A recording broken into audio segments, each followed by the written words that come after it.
이 시간 예배드리기를 원합니다. 우리의 흩어졌던 마음을 모아주시고 하나님 앞에 찬양과 경배를 드리기를 원합니다. 지난 한 주간 삶을 돌아봅니다. 날마다 반복되는 바쁜 일상에서 하나님을 찾기를 원했지만 우리의 연약함으로 하나님의 뜻대로 온전히 살지 못했음을 고백합니다. 하나님, 이 시간 우리가 드리는 예배를 통하여 우리의 지친 영이 회복되게 하시고 날마다 삶이 주님을 예배하고 기도하는 삶을 살게 하옵소서. 또한 우리의 자녀들과 청년들을 위해 기도합니다. 믿음의 자녀들로 자라게 하시고 그들의 앞날을 하나님께서 인도하여 주실 줄 믿습니다. 우리 청년들이 하나님의 뜻을 이루어가는 일꾼들이 되기를 기도합니다. 학업과 취업의 어려움을 하나님께서 하시오니 그들의 길을 예비하여 주시기를 기도합니다. 예배를 위해 말씀을 전해주시는 목사님을 붙들어주시고 성령 충만케 하시옵소서. 예수님의 이름으로 기도합니다.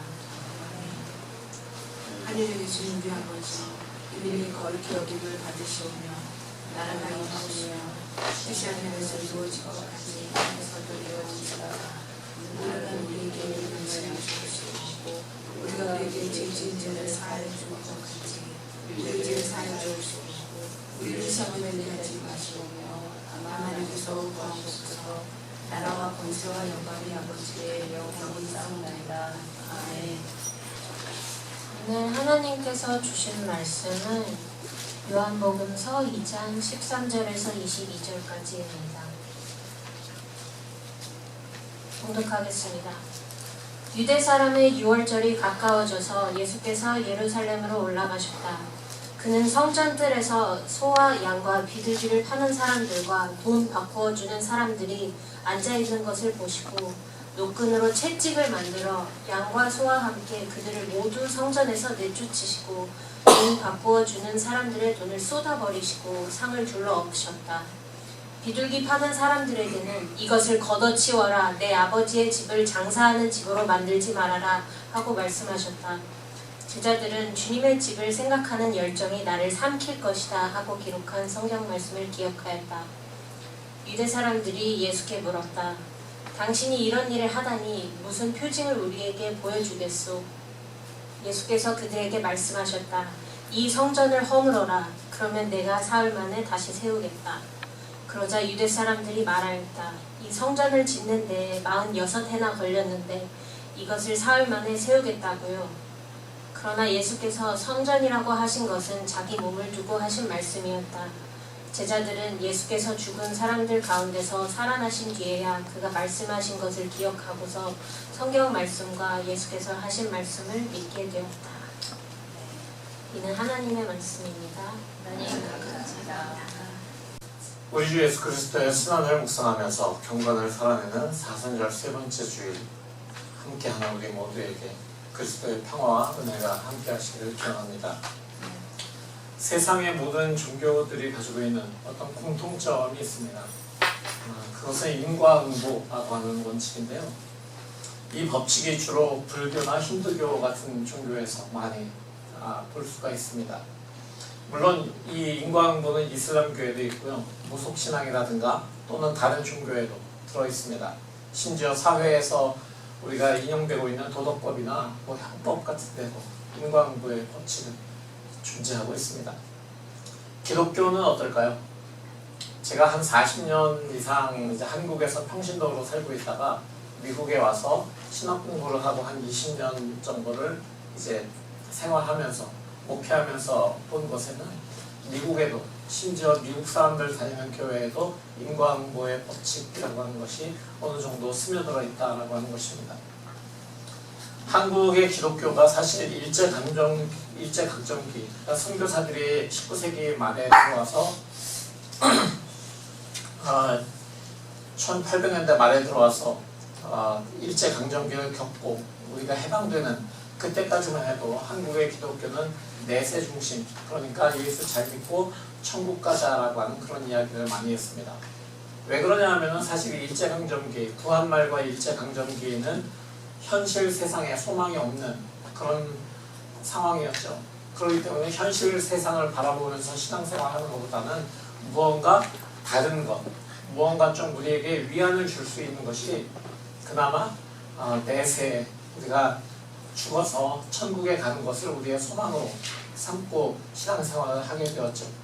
그런데 6.25가 지나면서 한국이 이제 전쟁의 폐허를 딛고 조금씩 경제 부흥을 하게 되면서 현실 세계로 사람들의 신앙적인 관심이 돌아오게 되었습니다.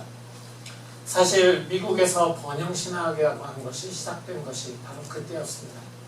미국 내에서도 주류 기독교계 내에서 번영신학이라고 하는 것이 시작이 되었는데, 이 번영신학은 말 그대로 우리가 열심히 기도하면, 열심히 긍정적으로 살면 무엇이든지 우리가 믿은 대로 잘 될 것이다 라고 하는 그런 신학의 한 주류였습니다.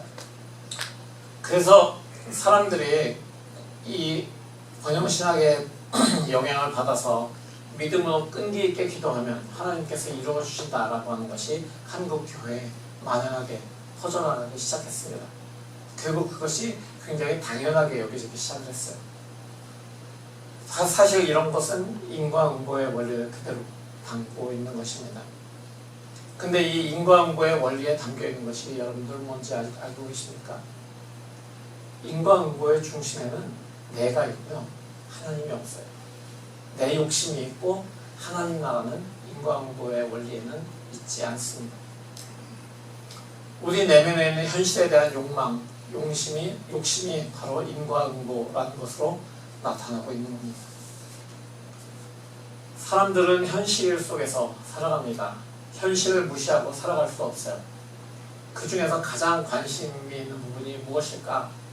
교회에 다니는 청년, 교회에 다니지 않는 청년들을 다 대상으로 해서 20, 30대 청년들 통틀어서 조사를 했습니다. 50% 이상이 돈이다라고 이야기했습니다. 그러나 재미있는 것은 그 다음 질문인데요. 50% 이상 교회를 다니지 않는 청년들이 돈이 없이는 생활하기 힘들다라고 이야기한 반면에, 교회 안에서 생활하고 있는 신앙이 있는 청년들은 돈이 없어도 충분히 다른 것으로 우리가 견뎌낼 수 있다라고 하는 것이 50% 이상의 그 응답률을 가지고 있었습니다.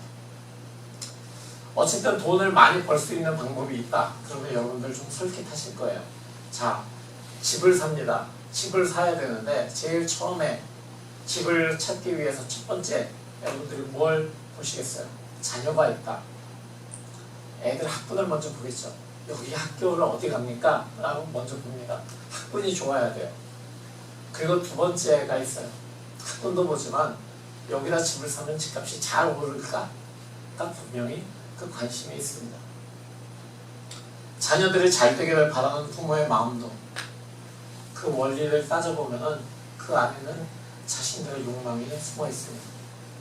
내 자녀가 좋은 학교에 가고 졸업하고 좋은 직장, 좋은 전문직을 가지게 된다. 그러면은 그들의 경제적으로 궁핍한 생활을 하진 않을 것이다. 넉넉해질 거야 라는 생각을 부모들이 합니다. 사회적으로 인정받는 직업까지 된다면 더 할 나위가 없겠죠. 이를 위해서 자신이 믿는 신에게 빌고 또 빌고 좋다는 건 다 하고, 그것이 세상의 사람들이 하고 있는 종교 싸움입니다. 그런데 문제는 그 중심에 내가 있다는 것, 나의 이익, 나의 욕심이 있다는 것입니다. 그렇게 우리는 불교든 힌두교든 이슬람이든 민속 종교든 뭐든지, 심지어 기독교를 믿는다고 하면서도 인과응보의 법칙, 나의 욕망을 중심에다 두는 종교성을 버리지 못하고 있습니다. 대부분의 종교들에서는 또한 인과응보적인 구원관을 주장합니다. 자신의 선행, 뼈를 깎는 수행, 이런 걸 통해서 돈을 닦아야 되고, 그러다 보면 일정한 경지에 도달하게 된다라고 하는 것이 대부분의 종교에서 이야기하는 구원들입니다. 또한 착한 사람은 그 보상으로 천국을 가고 악한 사람은 지옥 간다라고 하는 것이 대부분의 종교에서 이야기하고 있는 것입니다. 언뜻 들으면 누구에게나 이해가 될 만하고 합리적인 것이다 라고 여겨집니다. 그러나 문제는 어느 누구도 그 경지에 올랐다라고 하는 사람을 우리 주변에서 쉽게 찾을 수 없다는 겁니다. 물론 성경도 이렇게 이야기합니다. 제가 하늘의 열매를 먹으며 제 꾀에 배부를 것이다 라고 하기도 하고, 눈물 흘리면서 씨를 뿌리는 사람은 기쁨으로 거둔다 라고 이야기하기도 합니다. 그렇지만 인생사에 인과응보의 법칙만이 적용된다고 한다면, 하나님이 인과응보의 하나님이시다 라고 한다면, 그렇다면 우리가 구태여 우리가 간구할 필요도 없고 회개할 이유도 없는 것 같습니다. 이미 일은 벌어졌고 그에 따른 냉혹한 처벌만이 또는 보상만이 우리 삶에 있다라고 생각될 뿐인 거죠. 인과응보가 기독교의 원리가 되어버리면 문제는 뭐가 있냐면, 하나님의 자비, 하나님의 긍휼, 하나님의 사랑, 이런 것은 아예 존재할 가치조차 없는 것으로 된다라는 것입니다. 그렇지만 예수께서 우리에게 전하신 복음이 무엇입니까? 우리가 죄로 물들어서 죄로 인해서 죽을 수밖에 없는 그 죽음의 문제를 우리 스스로의 힘으로 해결할 수 없는 그런 상황에 예수께서 인간의 몸으로 오셔서 우리의 죄를 대신해서 십자가에 달려 돌아가시고, 그로 인해서 우리가 죄에서 해방을 얻게 된다라고 하는 바로 그것, 그 하나님의 사랑과 긍휼을, 예수 그리스도의 은혜가, 그리고 그것을 믿게 하시는 성령의 역사가 아무런 가치가 없어진다라고 하는 것이 인과응보가 우리의 원리가 되어버릴 때 생기는 문제들입니다. 예수께서 복음을 전하시던 그 당시에도 세상의 종교들은 이와 비슷한 그런 실상을 띠고 있었습니다. 예수님 당시 이스라엘 민족들이 믿고 있던 종교는 유대교였습니다. 유대교는 아브라함의 후손들인 히브리인들이 모세의 리더십 아래 이집트를 떠나서 광야를 거닐면서 하나님의 그 약속을 인해서 하나님의 율법을 주시고 또 그 율법의 백성으로 살아가겠다고 약속하면서 그들이 유대교라고 하는 종교를 이루게 된 것이죠. 그 후에 1000년이 넘는 시간 동안에 하나님의 율법은 사람들의 손에 의해서 많이 발전을 해왔습니다. 발전이라고 이야기하지만 사실은 율법의 조항이 많아졌다는 것에 불과한 것이죠. 그래서 처음에는 10개의 조항으로 시작해서 하나님과 사람과 이웃 간의 관계를 규정하던 그 율법이 점차 사람들의 모든 삶의 순간들을 쥐어오는 사슬로 변하고 말았습니다. 그래서 결국 율법의 정신보다는 사람이 해내는 해석에 기초한 율법에 대한 근본주의적인 그런 종교, 유대교가 변질되게 되는 것입니다. 사람들은 죄를 지어도 성전에 제물을 바치면 용서가 된다라고 생각을 했습니다. 그렇기 때문에 절기에 성전에 가서 제물을 바치고, 나는 모든 죄를 용서받았지 이러면서 내려오는 것으로 만족했습니다. 결국 율법을 잘 지키면 하나님의 복이 있고, 율법을 지키지 못하면 죄에 빠진 삶인데 그것조차도 제물을 지키는 것으로, 제물을 드리는 것으로 그 죄가 사해진다라고 하는 그런 인과응보의 원리에, 자기 욕심에 중심을 둔 이런 종교에 그들은 붙들려 있었습니다. 오늘 본문을 보면 예수께서는 6월절이 가까워지면서 예루살렘으로 올라가십니다. 예루살렘이라고 하는 곳은 유대교의 성전이 있는 곳입니다.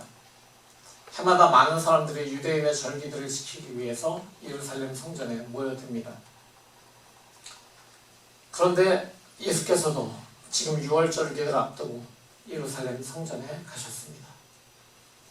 그런데 예수께서 하신 일이 무엇입니까? 노끈으로 채찍을 만드셨어요. 그래서 성전 안에 있던 양과 소, 그리고 사람들을 모두 성전에서 내쫓으시고 돈 받고 주는 사람들의 돈을 쏟아버리고 상을 둘러 엎으셨습니다. 그러면서 말씀하시기를 이것을 걷어치워라. 내 아버지의 집을 장사하는 집으로 만들지 말아라 라고 말씀하셨습니다. 도대체 예수께서는 왜 이렇게 과격하게 행동을 하셨을까요? 성경을 보면 예수님께서는, 교회 안에서는 예수님은 굉장히 자비롭고 사랑이 많으시고 따스한 분이고 공감이 아주 잘 되는 분이고 어린아이를 사랑하시는 분이고 이런 분으로 모든 죄인과 이런 사람들을 품어주시는 분으로 나오고 있잖아요. 근데 왜 이렇게 과격한 행동을 하신 것일까요? 성전에는 사람들이 제물로 바칠 수 있는 소와 양 이런 것들을 파는 사람들이 있었습니다. 사람들이 제물을 바치기 위해서 동물들을 자기 고향집에서부터 자기가 키운 것을 끌고 올 수도 있어요. 근데 그게 하루 이틀 오는 길이 아니라 여러 날을 가져서 오다 보니까 그 동물들이 지치기도 하고 병이 들기도 하고 다치기도 합니다. 그래서 흠이 생기면 그거를 제물로 못 바쳐요. 그렇기 때문에 그거를 헐값에 팔고 다시 성전에서 좀 좋은 상태의 제물을, 흠이 없는 제물을 사서 그걸로 제사를 드려야 했습니다. 그렇기 때문에 성전에서 제물로 바칠 짐승들을 파는 것은 굉장히 중요한 것이었습니다. 성전에 환전소라는 곳이 있었는데 세속적인 그 화폐와 성전 안에서 헌금을 드리기 위해서 사용되는 화폐는 완전히 다른 것이었습니다. 그렇기 때문에 세속의 돈을 가지고 성전에 와서 그 환전소에서 헌금 드릴 돈을 바꿔야만 했습니다. 여러분들이 한국의 원화를 여기 와서 쓸 수 없잖아요. 꼭 달러로 바꿔야 되잖아요. 똑같은 겁니다. 그렇기 때문에 성전 안에 환전소가 있는 것조차도 이상할 게 없었습니다. 왜냐하면 세상에서 통용하는 돈이 아니었기 때문이죠. 근데 문제는 제물용 동물을 파는 사람들, 그리고 성전에서 그 성전용 화폐를 바꾸어주는 사람들에게 동물을 팔고 또 화폐를 바꾸어주면서 막대한 부당이익을 취했다라고 하는 데 있습니다. 그리고 그 돈을 그 성전을 지배하는 종교 지도자들과 나누었기 때문에 그들의 사리사욕을 채우는 데 이 모든 것이 사용되고 있었기 때문에 문제가 생긴 것입니다. 물질에 대한 인간의 욕심이 이렇게 부패한 일들을 벌여왔고 또 그 부패가 하나님의 집인, 기도하는 집인 성전을 더럽히는 것에 대해서 예수께서는 거룩한 분노가 일어났고 그래서 노끈으로 채찍을 만드시고 그것을 휘둘러서 모든 동물을 내쫓으시고 환전하는 사람들의 상을 불러 엎으신 것입니다. 하나님의 성전이 돈벌이를 위한 장소가 되어버렸습니다. 예배가 사라지고 형식적인 제사만이 남아있었습니다. 이런 상황에서 유대인들은 마치 세상을 창조한 그 하나님을 그저 멀리서 지켜보는 존재로 취급하는 그런 이신론자들처럼 자신의 삶에 아무런 영향을 주지 않는 그런 하나님을 섬기는 것으로 삶을 살아가고 있었습니다. 그렇지 않다면 하나님을 예배해야 되는 성전이 사리사욕을 채우는 장소로 탈바꿈하도록 놓아주지는 않았을 테니까 말입니다. 유대인들은 이렇게 과격한 모습으로 성전을 깨끗하게 하신 예수님을 보고 질문합니다. 당신이 이런 일을 하다니 무슨 표징을 우리에게 보여주겠소? 당신이 이런 일을 하는데 도대체 당신이 누구이길래 당신이 어떤 사람인지 우리에게 증거로 보여라. 그럼 우리가 이 일에 대한 이유를 따져묻지 않겠다라는 그런 의미인 거죠. 그러자 예수께서 말씀하십니다. 이 성전을 허물어라. 그러면 내가 사흘 안에 다시 세우겠다. 성전은 유대인들이 하나님을 만나는 장소이기도 했지만 유대인들의 예배 그 자체이기도 했고요. 그들이 살아가는 삶의 방식이기도 했고 문화이기도 했고 유대인들의 정체성을 담고 있는 장소였습니다. 그런 성전을 허물라라고 지금 예수께서는 말씀하고 계시는 겁니다. 이 말을 조금 쉽게 바꿔보겠습니다. 우리가 그리스도인이다라고 하는 그런 이름으로 살아가면서 예수 그리스도의 가르침이나 그분의 삶을 따라가기보다 그리스도인이라고 하면서 모인 교회에서 내가 가지고 있는 어떤 영향력을 좀 키우고 리더가 되는 것에 힘써서 그 리더로서의 권력을 누리기를 좋아하고 다른 이들을 무시하고 더 높이 올라가려고 한다면 그리고 그것을 마치 권력처럼 사용한다고 한다면 거기다가 직분을 통해서 자신의 이익을 좀 도모하고 배타적인 일들을 일삼을 때 그때 예수께서 우리에게 뭐라고 말씀하실까? 그때 예수께서는 유대인들에게 말씀하신 거하고 똑같이 이 성전을 허물어라, 이것들을 걷어치워라 라고 분명히 말씀하신 것입니다. 그리스도인이라고 말하면서도 그에 따른, 그 이름에 따른 삶을 살지 못한다면 차라리 그리스도인이라고 말하지를 말지, 그리스도인이라고 이야기하면서 그렇게 하는 사람들을 향해서 예수께서는 걷어치워라, 그 성전을 허물어라 라고 말씀하고 계시는 것입니다. 우상을 섬기는 사람들만도 못한 그런 그리스도인들의 모습이 하나님의 거룩한 이름을 더럽힌다면 차라리 성전을 허무는 것이 맞고, 그렇게 했을 때 예수께서 새 성전을 지으시겠다라고 지금 말씀하시는 것입니다. 지금 이 시간에도 수많은 그리스도인들에게 예수께서는 집어치워라, 그 성전 허물어라 라고 말씀하실 것 같습니다.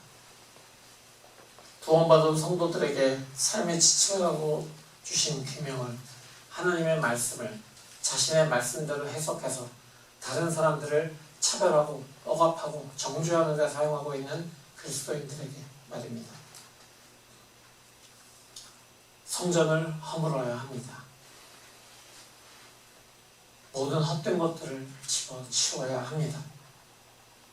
우리 삶 속에 녹아든 세속주의의 성전을 허물고 우리의 욕심을 만드는 우상이 자리 잡고 있는 성전을 허물어야 합니다. 그래야 예수께서 말씀하신 것처럼 새로운 성전이 그 위에 이루어집니다. 예수께서 지으실 성전은 예수 그리스도의 십자가를 통해서 이어질 것입니다. 사람들이 보기에는 미련하고 수치스러워 보이는 그 십자가, 바로 그 십자가에서 그리스도 예수께서 우리를 위한 성전을 새롭게 지으셨습니다. 그러기 위해서 필요한 것이 우리가 그리스도와 함께 십자가에서 죽고 그리스도 안에서 다시 살아나는 것입니다. 세상이 우리에게 주는 욕심에 기초한 영향력이 아닌 그리스도 예수가 우리에게 보이신 길, 유일한 진리, 생명을 살아내는 것, 바로 그것이 그리스도인으로 부름받은 우리가 새롭게 세울 성전입니다. 성도 여러분, 사순절기를 지나가면서 우리는 그리스도 예수께서 우리를 구원하시기 위해서 지신 십자가의 길을 묵상하고 있습니다. 경건한 기도와 말씀 묵상으로 내 삶을 돌아보고 절제와 구제를 통해서 주변의 어려움을 돕는 그 기간이 바로 사순절입니다. 3000년 전에 모세를 통해서 히브리인들, 그리고 21세기를 살아가는 우리에게까지 전해진 그 십계명이라고 하는 그 계명이 있죠. 히브리인들에게 주어진 10개의 계명, 10계명. 21세기인 우리도 성경책에서 읽게 되고 교회에 처음 나오는 사람들이라면 주기도문과 사도신경과 함께 외우는 것을 당연하게 여기는 십계명. 이것은 위로는 하나님, 그리고 옆으로는 세상을 살아가는 이웃들과 함께 어떻게 살아야 되는지, 그들을 어떻게 바라봐야 되는지, 하나님을 어떻게 섬겨야 되는지 하나님께서 우리에게 가르쳐주신 내용입니다. 하나님께서 우리에게 요구하신 하나님을 향한 삶의 시선, 우리의 이웃을 향한 그 삶의 시선이 우리의 시선이 되도록, 우리의 손과 발을 통해서 나타나는 삶의 모습이 되도록 해야 되는 것입니다. 우리가 그 삶을 살아내는 이유는 우리에게 먼저 다가오신 하나님을 알고 우리의 힘으로 할 수 없는 상황에서 우리를 구원하시기 위해서 세상에 오시고 십자가에 달리신 그리스도 예수를 믿고 따르며 매 순간 우리에게 힘과 도움이 되시는, 그리고 깨닫게 하시는 성령 하나님이 함께 하시기 때문입니다. 바로 그 삼위 하나님이 우리와 함께 하시기 때문에, 우리의 구원이시기 때문에 우리가 그렇게 살아내야 되는 것입니다. 지금 이 순간 하나님께서 우리를 그 삶의 자리로 부르고 계십니다. 우리를 기다리고 계십니다. 우리 주변을 둘러싼 세상의 원리들을 걷어치우고 헛된 방식으로 지어진 삶의 성전을 허물고 주님께 나아가십시오. 십계명처럼 오직 유일하신 하나님이 누구신지 우리가 그것을 알아가야 합니다. 그리고 그 주님만을 믿고 따르는 우리 모두가 되어야 합니다. 바로 그것이 2000년 전에 오신 예수께서 성전을 깨끗하게 하시는 그 일들을 통해서 우리에게 알려주신 교훈이기 때문입니다. 기억하십시오. 그리스도 예수께서 우리를 살리기 위해서 흘리신 그 보혈, 그 피값으로 사시는 우리의 생명을 다른 것으로 바꾸지 마십시오. 우리의 구원자이신 예수 그리스도의 이름으로 선포합니다. 아멘. 오늘 이 말씀을 가지고 우리가 잠시 묵상하며 나아가겠습니다. 주님, 내 삶에 지어진 헛된 성전이 무엇입니까? 그것을 보게 하시고 그 모든 것을 걷어치우고 무너뜨리도록 주님, 내 안에서 역사해 주십시오.